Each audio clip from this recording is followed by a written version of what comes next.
Welcome to B-Flow Sessions, the podcast where we help you find your flow on the water and in life.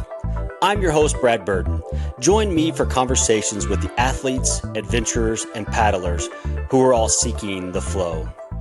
B-Flow Sessions is proudly sponsored by Pecan Kayak Retreat. Experience world-class whitewater, expert instruction, and the adventure of a lifetime in Pecan, Chile. Save 10% on your trip with the promo code BFLOW10. We are also proudly sponsored by Dagger Kayaks. Team-tested, paddler-proven designs for every river and every paddler. And thanks to our partners, Sawyer Paddles, Stolquist, and Level 6 for keeping us in the flow. And make sure to visit new B-Flow partner paddlinglife.com for all the latest and greatest in paddle sports. Sign up for their free newsletter and register for their monthly sweepstakes. That's paddlinglife.com, your online connection to the paddling world. Welcome to the next episode of B-Flow Sessions, and ladies and gentlemen, we are in for a treat. We have the GOAT, ladies and gentlemen, Dane Jackson with us here today. He's heard me say this before, I'm not even like in the stratosphere of kayakers of his caliber, but I have beat him in a competition before. When he was like 9 years old, I beat him in a game of NBA 2K, and I'll never let him forget it. But anyway, my good buddy Dane Jackson, welcome to B-Flow Sessions. Thanks for having me, dude. Good to be here. Looking forward to chatting. Yeah, I mean, if anybody's listening to this, they're probably a whitewater kayaker, and if they are, they don't need a full list of Dane's bio, and it would take an hour to read it all. But multiple-time world champion in freestyle, multiple-time, champion in basically every discipline with whitewater as far as extreme. He does all the expeditions. He goes big on waterfalls. He's thrown the biggest tricks, and people just generally, regard him as the GOAT. More importantly, though, if you were in a sport and you had the GOAT, you couldn't just really walk up and talk to them. But Dane is the most approachable, nicest guy on the river, and is just the best ambassador for our sport. And we're just so happy to have him here on B-Flow Sessions. Yeah, great to be here. Appreciate that. All nice words. I appreciate that. So, everybody kind of knows your story, but if you don't mind, tell us again about how you found your flow in kayaking and what it was like, being the son of Eric Jackson.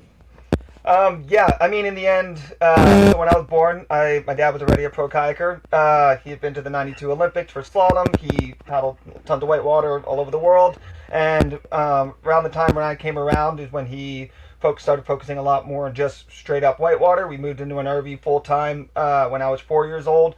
My sister and I and my parents, we lived in there full time for 6 years without a house. That was just where we lived year round, going wherever seemed best altogether, or where my dad wanted to go kayaking at that time.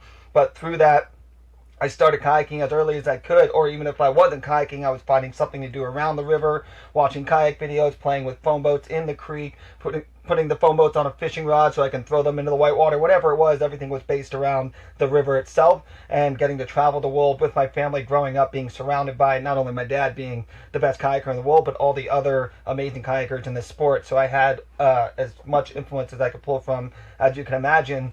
And even though I didn't learn how to roll until I was 8 years old, I was still hopping in boats whenever I could, taking boats out in the flat water, filling my boats up with water in the pool, whatever I could do to get in the water in some capacity.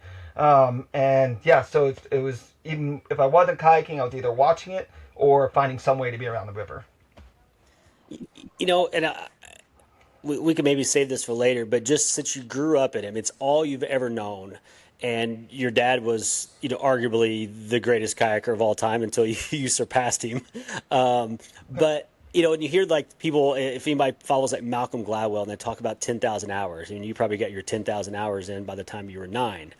But how much, if you could wrap it into a percentage, would be like natural born talent through genetics and time in the water? I know for you it's both, but there's got to be a combination there, don't you think?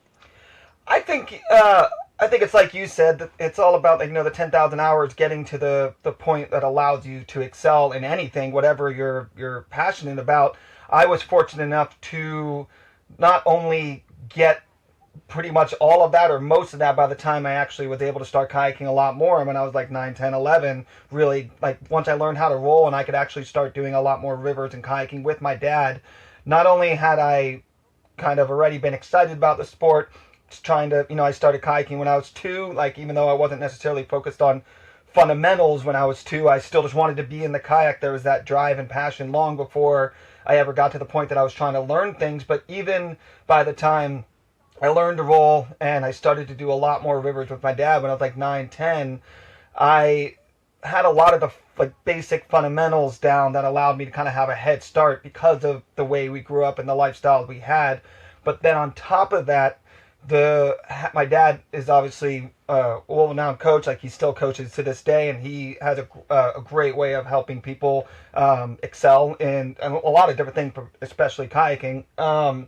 And so the ability to have the access to that information so early on, by the time I was 13, there were so many things that I already had figured out or starting to figure out, just basic fundamentals that allowed me to excel and learn quickly because there was just so much information I had access to long before I'd ever considered like, I was never trying to say, I want to be the best in the world. It was more like Sure. just challenge to challenge, like, I want to learn how to air screw or Pan Am or clean blunt or flat water cartwheel, flat water loop. So like I had a lot of fundamentals already kind of instilled in me or access to the people that could help me do it at a very early age. And so that allowed me, by the time I was ever even, in my 20s, I had so much access to information that helped me learn a lot very early on. So that, like you say, like those 10,000 hours, a lot of that was already done long before it was like, I need to get to this level if I want to win a world or things like that. It was just always kind of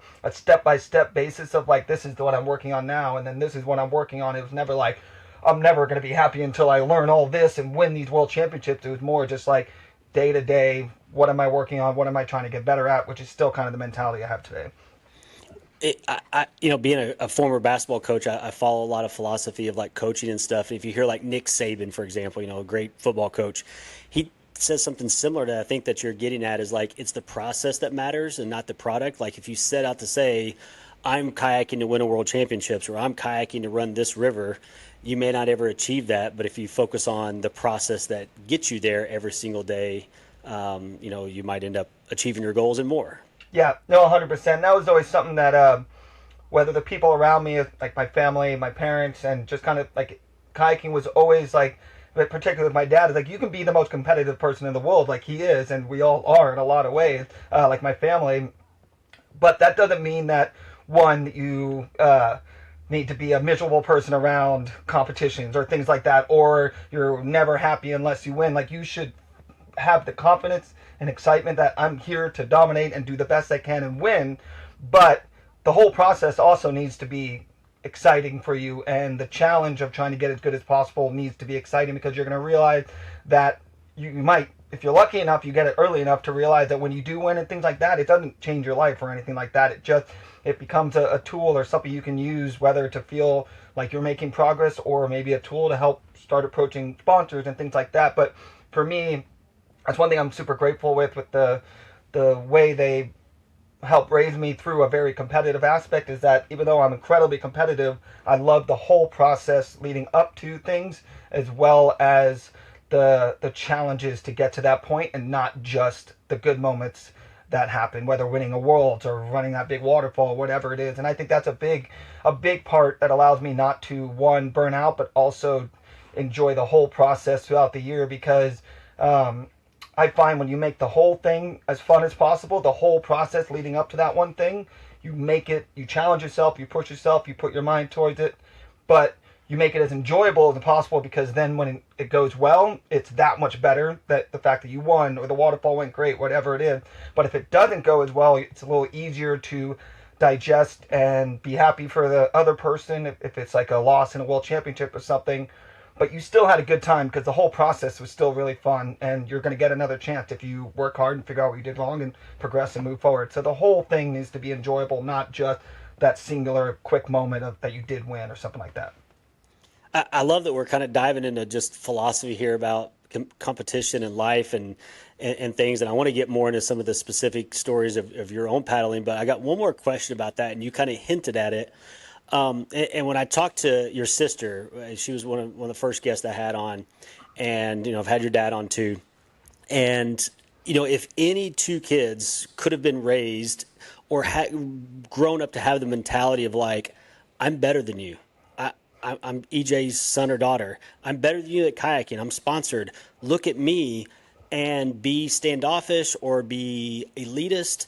If anybody had the excuse to be that, it would be you two. But you two and your whole family is the farthest thing from that in the world. They're so inviting, so welcoming, and so humble, even though they're super, super competitive. Talk about and I'm sure because if people try to be humble and nice, then they end up failing. So it's probably not something that is mindful. It's probably just natural and is how you were raised. But talk about why that's so important to you to be so inclusive in the sport and welcoming and talk to anybody. I've seen you talk to little kids, after a competition or, somebody who's struggled with a role. Yeah. Yeah, I think it's just, there's no reason to be a dick. Like, there's just, what benefit is it? There's no reason in a sport like this. What's great about this sport, and I think, it's a niche sport, and you have to really want to kayak a lot. You have to actually enjoy it and love it if you want any chance of, some form of career, or just, continuing to be motivated to do this sport. But I think we all just enjoy kayaking. We all love kayaking. We love what it brings to us, the things we get to do, the people that we get to meet.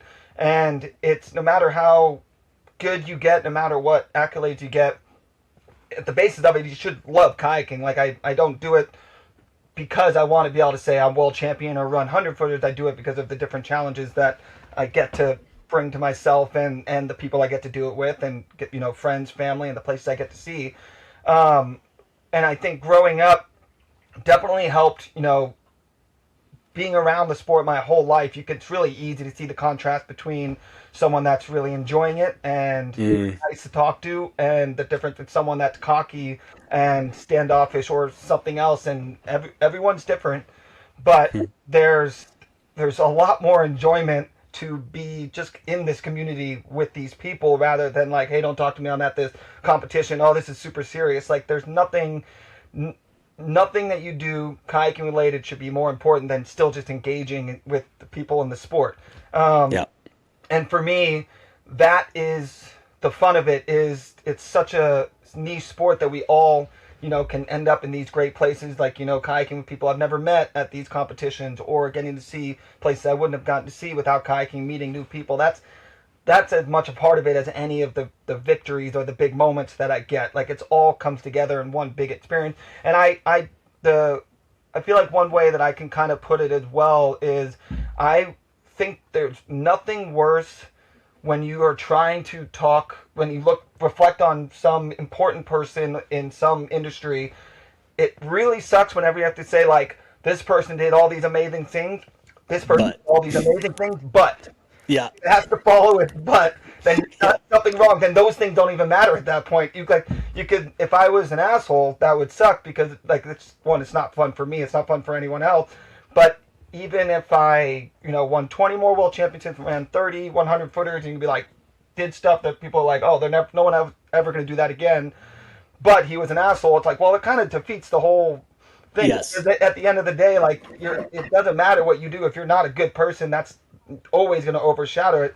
But for me, I just want to be as nice of a person as possible. That's an actual desire. I have no intention of ever being a dick or rude to people, because life's just better that way for myself and everyone else, but particularly everyone else involved. But when it comes to someone in my position in the sport, in the end, all these people just want to say hi. They want, like, we're just kayakers. We're all just want to go kayaking. That's the main goal. And no one coming up to me even during, when we're hanging out at the World Championship is going to distract me from what I'm ultimately trying to do, which is just go kayaking, have fun. And a lot of just better. As someone who's been the recipient of and has seen firsthand multiple times, just the humility, grace, and hospitality of your family, just it's very much appreciated in the kayaking community. So we really appreciate all of you all for everything you do. Let's now shift to some of your exploits in a boat. I call this perfect flow. I want you to think back to a day that everything just clicked. This could have been in a competition, some extreme, a big waterfall, anything. If you were hanging trophies on the wall and memories were trophies, this would be like the one that would be the highest, over the mantle. Ooh, that's hard. I feel like it's like when someone asks what's your favorite river because it's everywhere's Well, that's coming. different thing. Yeah, go great. Um, I mean, the hard part, yeah, that's tough just because everything that I've been able to accomplish, whether the competition wins or the waterfalls, the downward freestyle, whatever it is, all those uh, were special and some for their own reasons at that particular point in time. Or the problem is that sometimes a lot of it is the experience was amazing, but also the people I got to do it with. So it's hard to pick a singular one. I think the one portage in this was I'm not the biggest fan of big water in some ways, just because like, you eliminate a lot of your own control in some ways. Like you're giving more to the river. I feel like in a sense, compared to maybe like a waterfall or things like that. But big water is special in that way as well. It's a completely different experience, and there's a lot more at stake, particularly with rapids that continue for a long way, especially really big whitewater. So I think that week on the Indus was definitely like just everyday huge whitewater, and even though got the first ascent of Malupa before it changed, and getting to run all well, the whole river's changed now, but getting to do all this whitewater consecutively a week straight, just constantly every day running this scary big whitewater. It was definitely like you had to be locked in, and there's so much whitewater that you just never see. Like that river is just full of just nonstop huge whitewater, and that was just a great week with great people, and so that was. I'm definitely proud of that one because it's like, you see Malupa, and yeah, you see where I did unfortunately swim out of Stooksbury Stout. I got ripped out of my boat on Three Brothers. So it wasn't like it was a perfect descent, but it was a week of every day just locking in on some really big whitewater.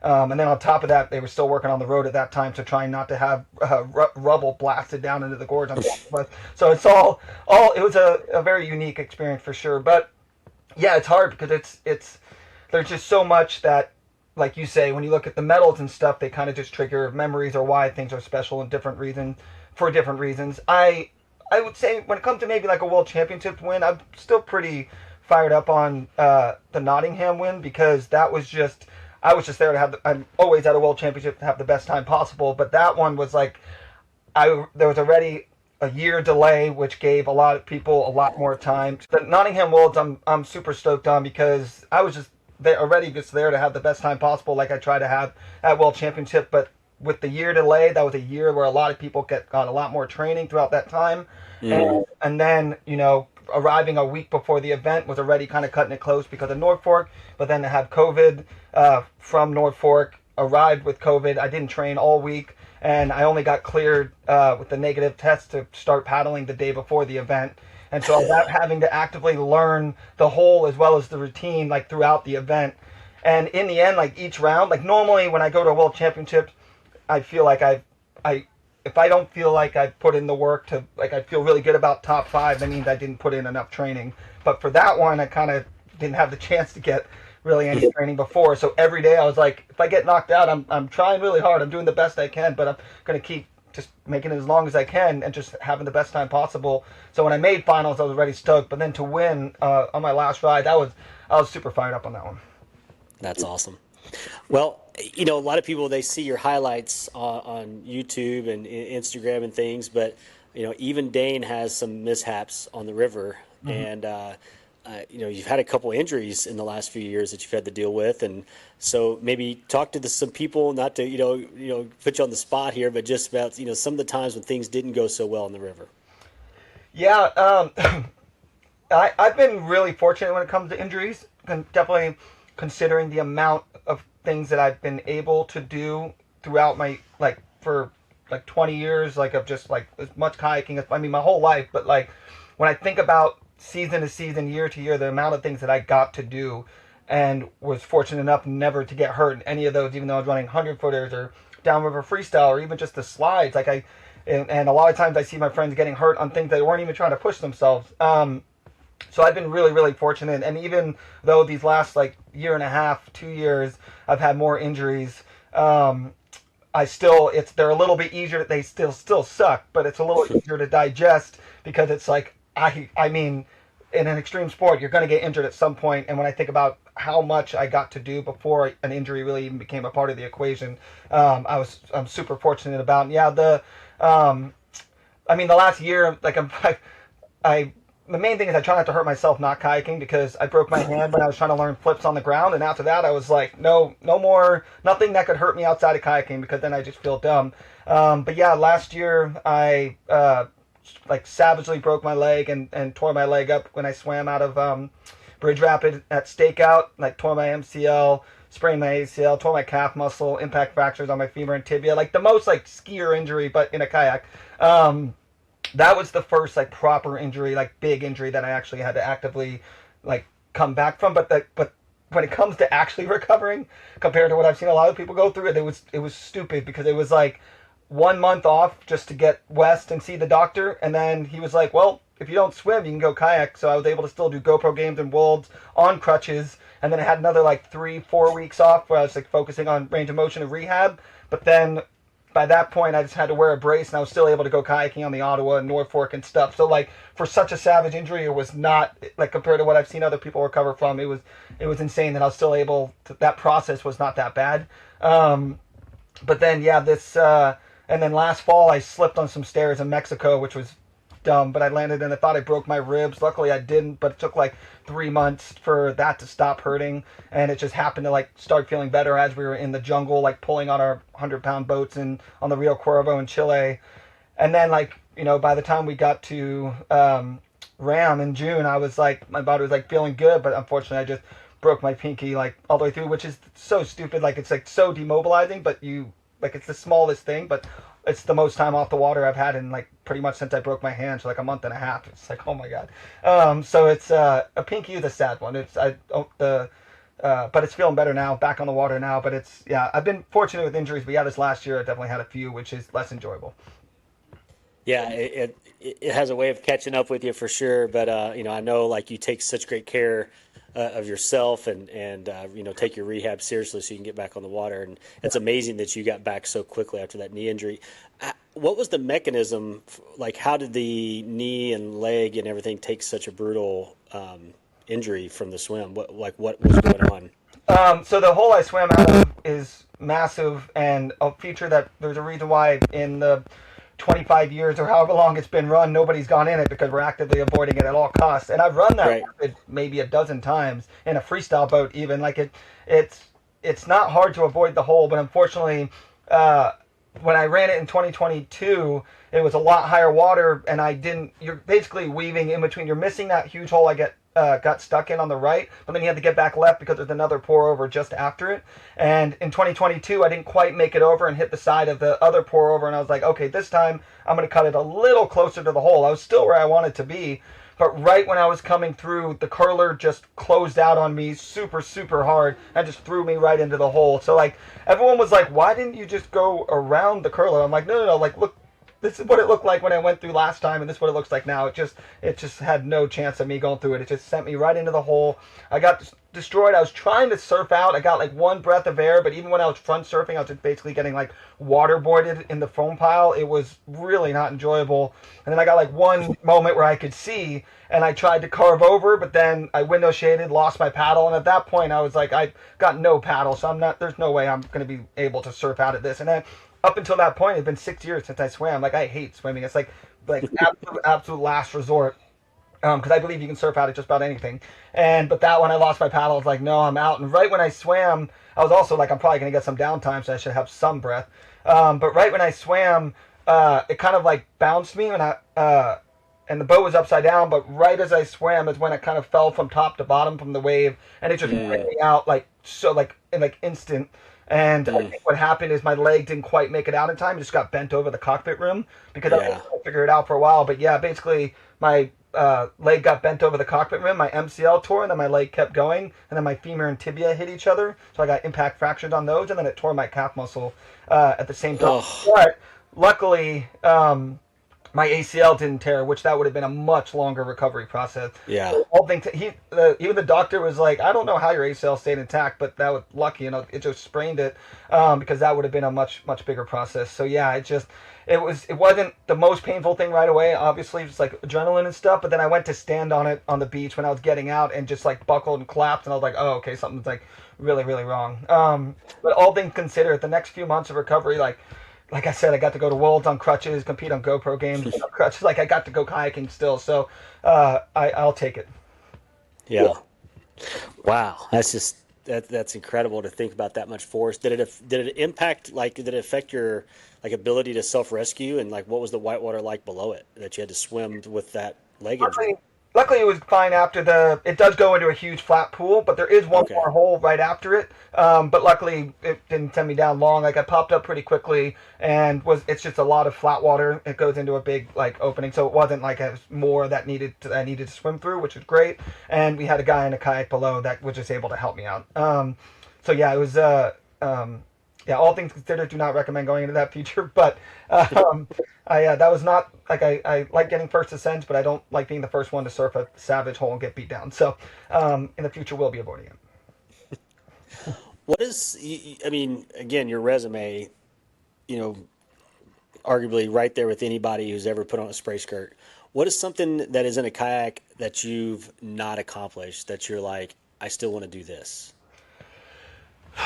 I mean, I'm fortunate enough that list is getting smaller. I'm at the point where I'm like, man, I've done a lot of the things that I've wanted to do. There's still some rivers I haven't gotten to do. I really need to get, it's more kind of becoming about places less than singular things.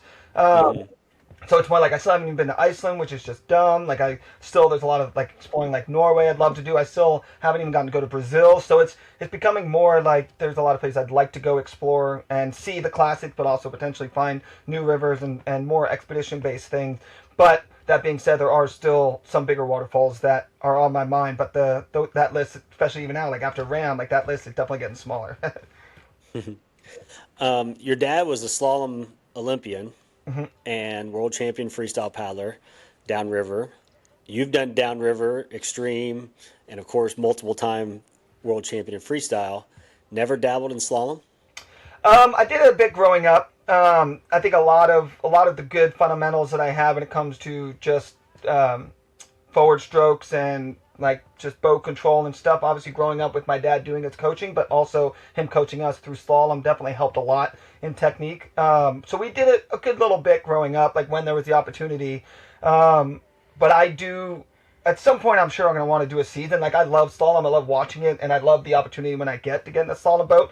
And I do think when it comes to boat control, forward strokes and all that for sure, but boat control and just kind of, if you want to get good at racing, it doesn't hurt doing something like that. I find that every discipline helps another in some way. You just don't realize it until you do it, which is a big part of where I feel like I have the skill set that I have. It's because I didn't stick to just one thing. They all kind of blend together in some way, whether it's just thinking things through or actually developing technique. Half of the stuff, I wouldn't be as confident in, boat control on waterfalls or creeking if I didn't do freestyle, surfing features. It all kind of blends together. So for slalom, right. I think some of the fundamentals that my dad taught growing up, I think definitely helped with a lot of my kayaking. But I really do enjoy slalom, and I'd love to do a season of it at some point. But if I'm going to do it, I want to do it right. And I feel like that's something that I could easily go do, not that it's easy to do it, but I could easily be okay, I can go do 3 months of flat water gait awareness training, then 3 months of on the course getting ready, and then go compete. But it would take some dedication for me to get to the level where I would feel like I could be even remotely competitive, or at least feel like I can go to these events. And right now I still have waterfalls and things like that I still enjoy doing, that I want to focus on that. But I'm sure at some point I'll do a season because it's really fun. I would love to see you hop in a slalom boat and go do a season. That would be fun to watch. Let me know when that happens. I want to be a spectator for that. Sounds great. Yeah, but those guys are good. I gotta get good. Oh, for sure. Yeah. Emily did a year of it, or a couple years. She's still done it quite a bit, but she did a proper, I think, 2 years, going to World Cups and things like that, and a lot of events. So it's it takes dedication. Like you have to actually like focus, like that's your Oh yeah. focus. And you're not like, oh, I'm gonna go run a 80-footer right Nope. spring training starts. It's like if you get hurt, then you're definitely not going to be able to be competitive. So that's kind of where my mindset is. Like I'm sure at some point I'll be down to do a season where I feel okay taking the time away from the other things. Yeah, that'd be cool. Flow advice now. A couple different types of paddlers I want to ask your advice for. A beginner paddler, somebody who's just starting, regardless of age. What advice would you have for them?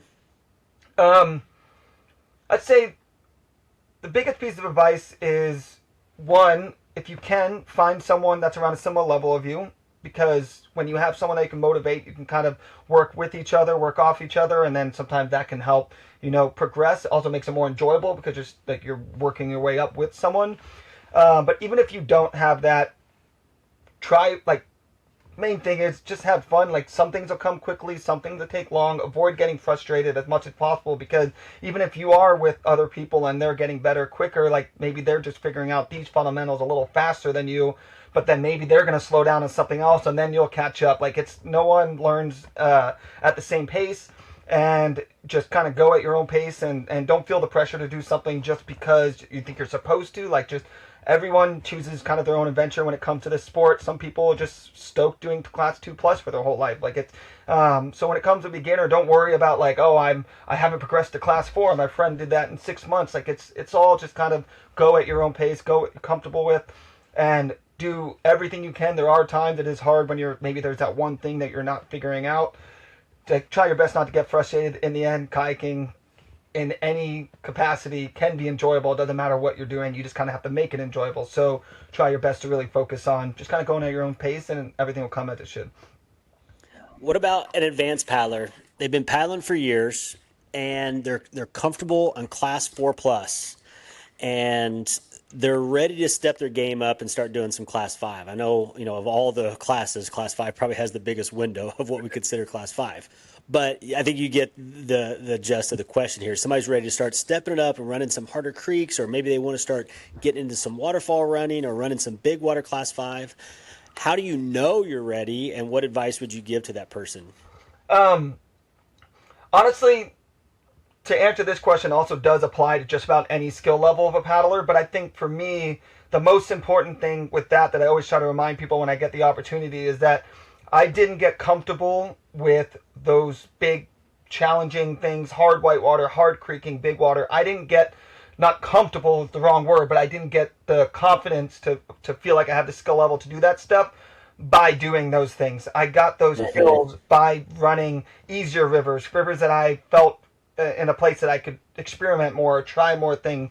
Like you learn more on a class 2+ river than a 4+ river that you're scared on, because on the class 2+, you're like, oh, I'm going to try catching this harder eddy, or I'm going to try booping behind this rock, I'm going to try this hard ferry that I've seen, or whatever, getting out in harder places. Just about any skill level you can think of, any skill you're looking to get, that happens when you can actually focus on that. You need to learn those fundamentals, and then surfing out of features, like that's one amazing thing about freestyle. You learn how to read features better, but also the more comfort being upside down, moving around features. So that way, by the time you go do something like creeking and you get stuck in a feature, you're going to be a lot more comfortable in that feature than if you never did something like freestyle. So for me, I think what a lot of people tend to sometimes it feels like with the questions I get that they're like, oh, I need to go run a class 5 to learn how to run a class 5. It's like, no, you learn everything you're looking for. You're learning how to boof over these holes or do harder ferries or catch harder eddies. You learn that on the easier river, and then you take those skills, and then when you get to that harder whitewater, you feel like you have the skill set to take that challenge on. And I think something that's really important when it comes to progressing and trying to step up, the most important thing is that you decide that you actually do want to do something. I think a lot of times people are like, oh, but if I do this, it'll look awesome to be able to say I did it, or it'll be cool to post, or I'm supposed to be going from 4 to 4+ or to 5, so I need to run this to step up the next grade. Make sure that the actual, kind of like when we talked about the whole process, the actual rapid or waterfall or whatever it is something that you would enjoy doing, and you're actually excited about the actual challenge that's in front of you. Because if you're not, you're only focused on what it going to be able to post it or say that you did it or make that step up, then you might be running something for the wrong reasons, or you might let your guard down, or if it goes wrong, it's just going to be that much worse because you maybe didn't want to do it wholeheartedly in the first place. So for me, whenever I'm in front of something that is potentially stepping up or something that I'm scared about, I make sure that I'm actually excited about what's in front of me, and I'm like, man, it's going to be so fun to try to piece this whole puzzle together.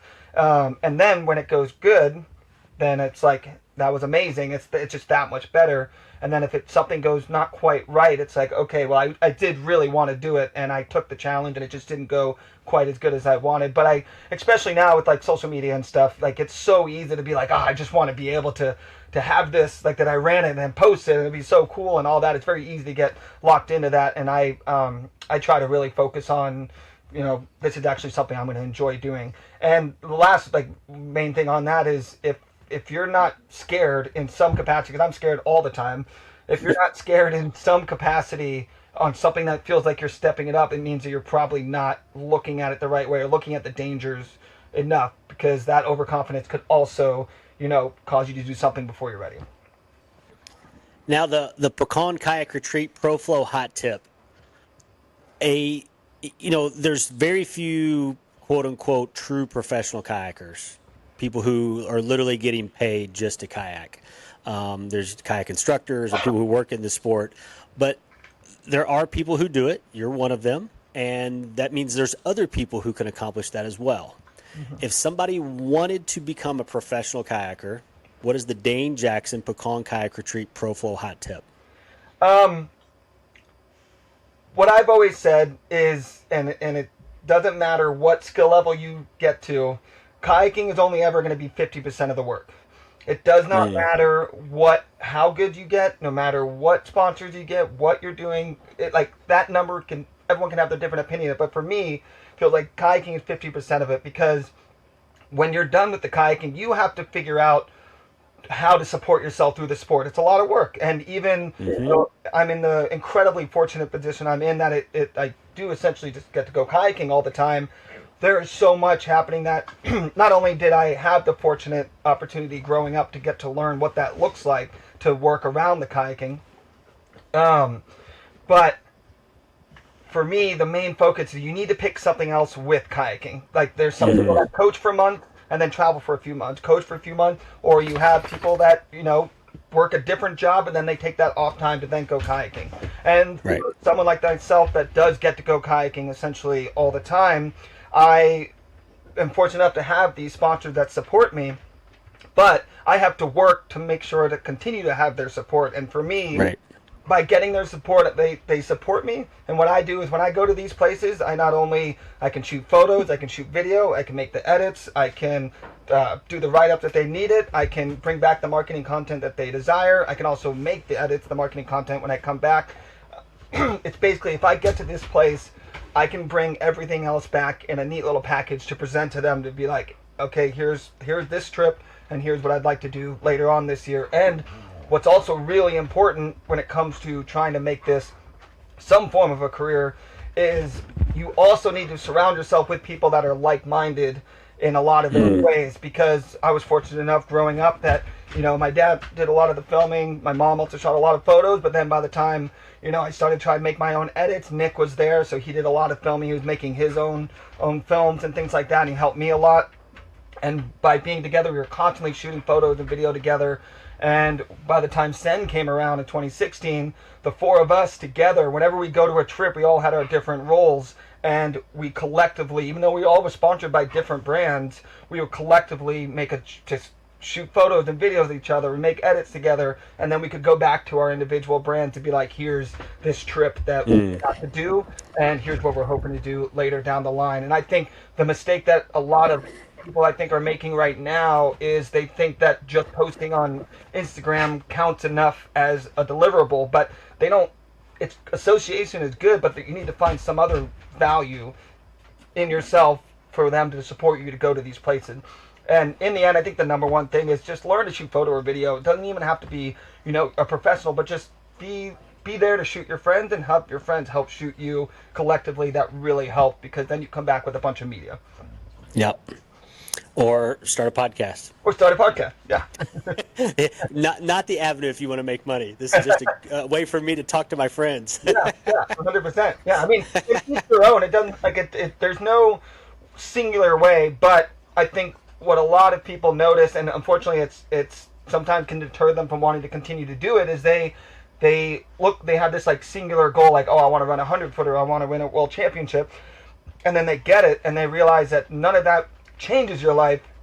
All that does is it's just a tool for you to be like, here's what I'm working on, here's what I did, and I would like to continue doing this, and with your support I can this is what I'm working towards doing. Like a world championship win or some kind of big feat like a big waterfall, that's only the beginning, not the end of the work. It just it's something that allows you to show that where you're headed, what your goals are, what your values are, and continue and ideally work with those brands to give you more support to continue doing that. But kind of each their own and what you're willing to do. But yeah, the kayaking is, for me, I feel like it's about 50% of the work.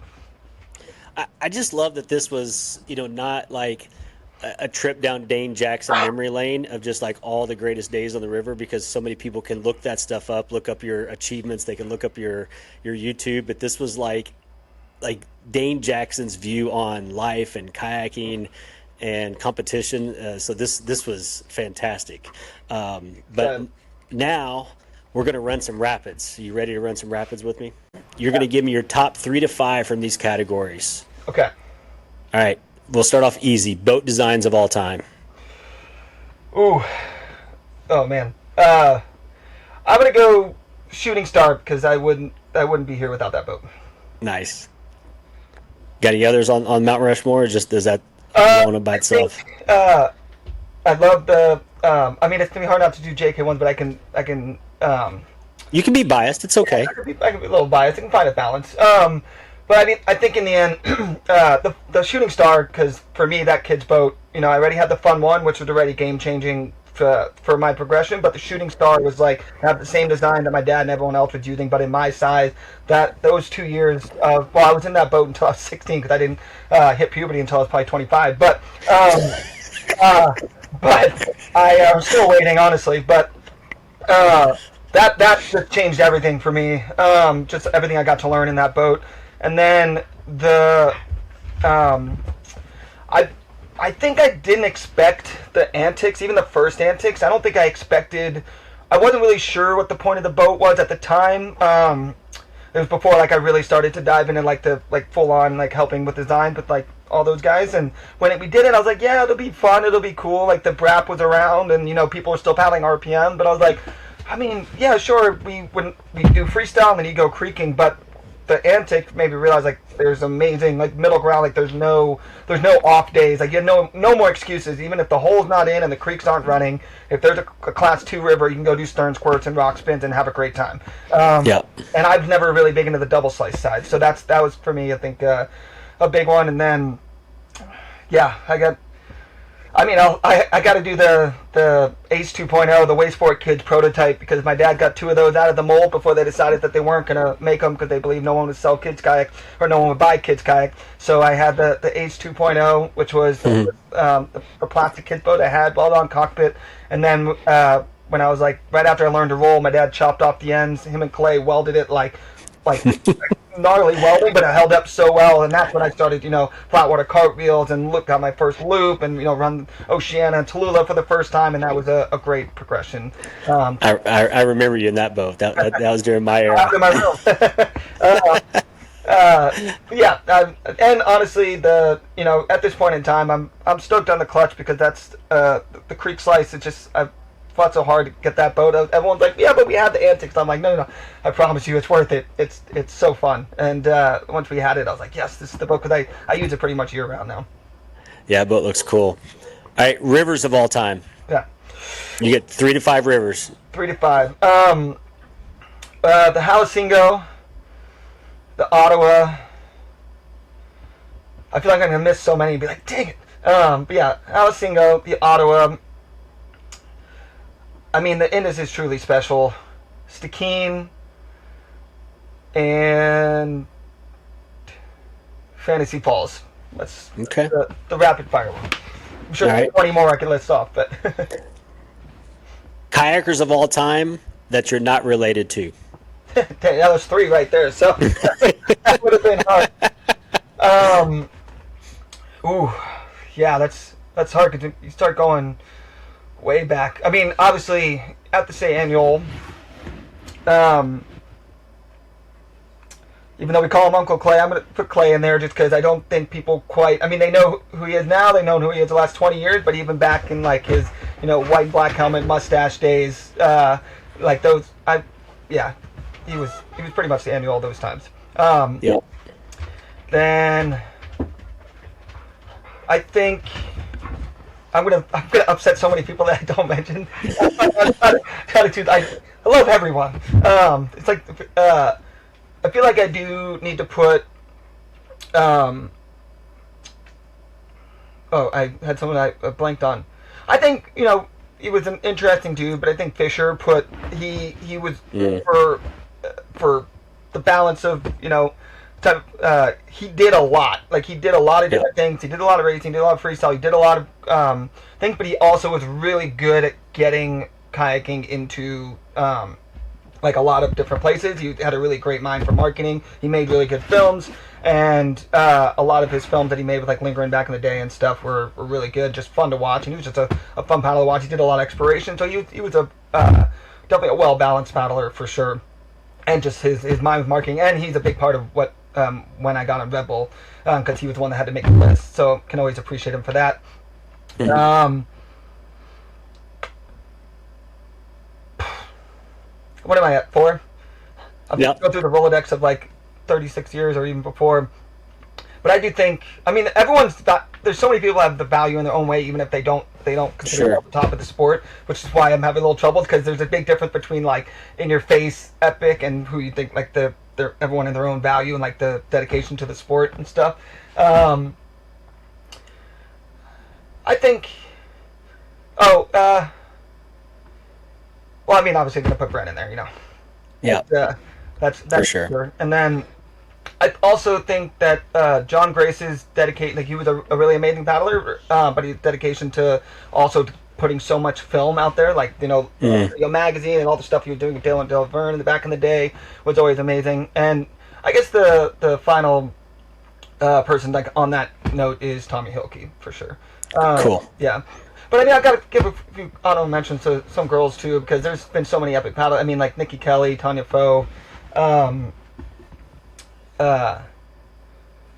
so many epic paddlers. Like, yeah, the problem is that when you're in the sport the whole time, the problem is the worst part about the sport, everyone. So now I feel like they're going to listen and be like, "You didn't even mention me." Yeah, no. I mean, when I've asked other people this question, your name has come up a lot, but there's people who have left you off. So I mean, you can go back and listen and call them up, be like, "What the heck?" Yeah, you don't get to decide that you're everyone's favorite or what your impact is. You just go kayaking, and if they decide That's exactly right.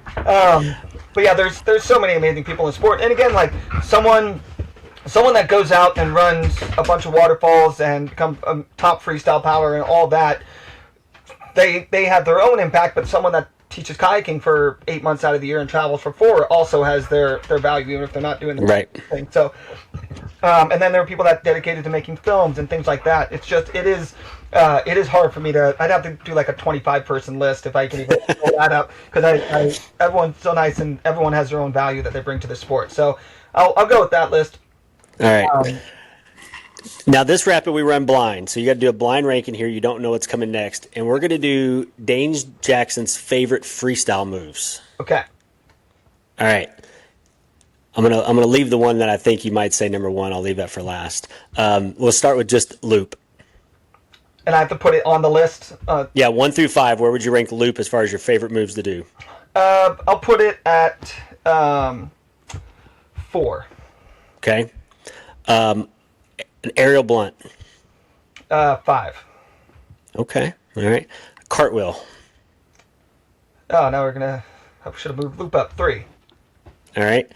An air screw. That's my favorite wave trick, so 1. Okay. And so the last one is a phonics monkey. Yeah, I could suppose that would be 2. I probably would swap Phonics Monkey and Loop, but yeah, 2 is a reasonable spot. Surprised you didn't ask about McNasty. Where would you put McNasty then? I mean, it's my favorite hole move, so yeah, Okay. that's tough. So yeah, probably would have been 2 with the Phonics Monkey. So All right. Okay, so now final flow. okay. So this is where the river god comes down. He says, Dane, you were the goat, but this is the last time that you get to paddle. Last time you get to put on a spray skirt. Hopefully this doesn't happen to your very old man. But if we knew it was the last time we got to do something, right, and we could think about it. So the river god is going to let you transport yourself back to your prime. He's going to let you be on any river, be in any boat, and you get to pick your crew. Ooh. Um,